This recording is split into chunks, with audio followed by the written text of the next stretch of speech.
求过到啊，可是因为他很少在接近，所以他的妆一下子有，一下子没有，所以那个小女孩就是看的不是，就会一直说，一下子有，一下子没有。那我们可能是常常接近头发嘛，就这个光就有点比较亮一点点，所以他就很肯定的跟我说我有，然后我就觉得好开心。然后那一天我就赶快回去，就是跟伙食团的姐妹分享。那就是我觉得后来我也很感谢这个小女孩啊，她竟然给我就是让原来我也可以做显化这一块。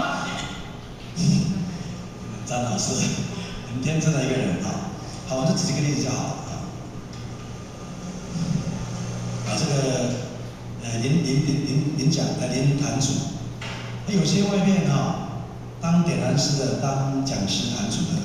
还没有开窍，这个大概是这个样子。他看得到，所以我们追随金线不要乱跑这个张立新，他是在澳门，他看得到我们求道的时候，那个上官大帝派人把那个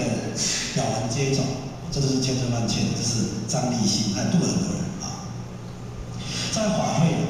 法会今天终于这个很典型的，我们都看过这样的一个照片。那我想也可以各位看一下一个刘美美，怎么讲？怎么没有了？